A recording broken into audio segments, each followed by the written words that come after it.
Media sosial saat ini telah mengambil peranan penting dalam penyebaran informasi.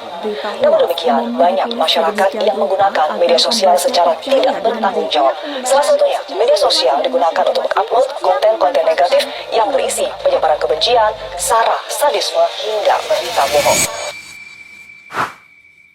Coba bayangkan kalau besok pagi kalian bangun tidur, lalu media sosial penuh dengan berita bohong yang membuat masyarakat saling membenci.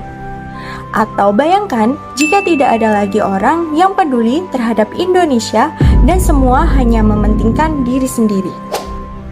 Menurut kalian, siapa sih yang harus menjaga negara dalam situasi seperti itu? Apakah hanya TNI atau sebenarnya kita semua? Assalamualaikum warahmatullahi wabarakatuh. Halo teman-teman semuanya, perkenalkan saya Hoirunisa Fadila dengan NIM akhir 020.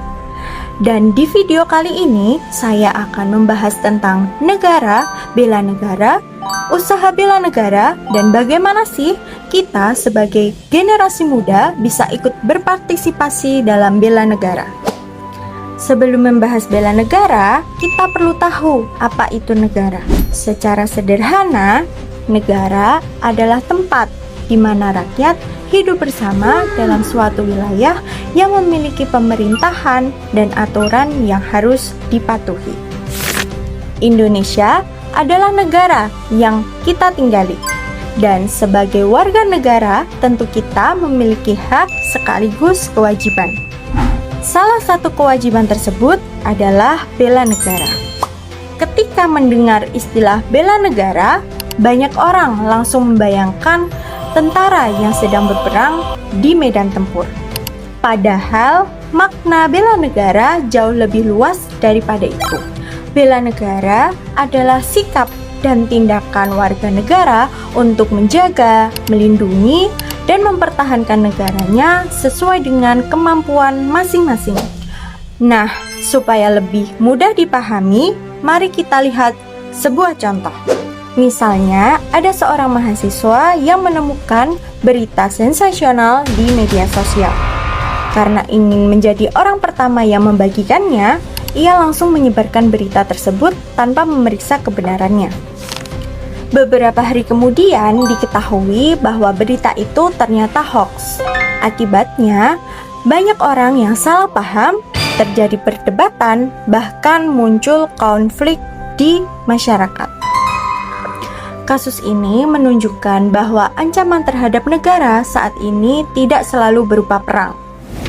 Informasi palsu juga bisa menjadi ancaman karena dapat merusak persatuan bangsa. Lalu, apa bentuk bela negara dalam situasi seperti ini? Jawabannya sederhana. Memeriksa fakta sebelum membagikan informasi, tidak menyebarkan hoax, dan menggunakan media sosial secara bijak. Sebagai generasi muda, kita bisa berpartisipasi dalam bela negara melalui banyak cara.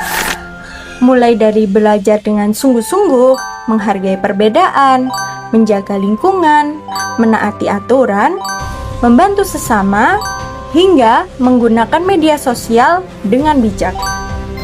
Karena pada akhirnya, menjaga negara bukan hanya tugas tentara atau pemerintah, tetapi tugas kita semua.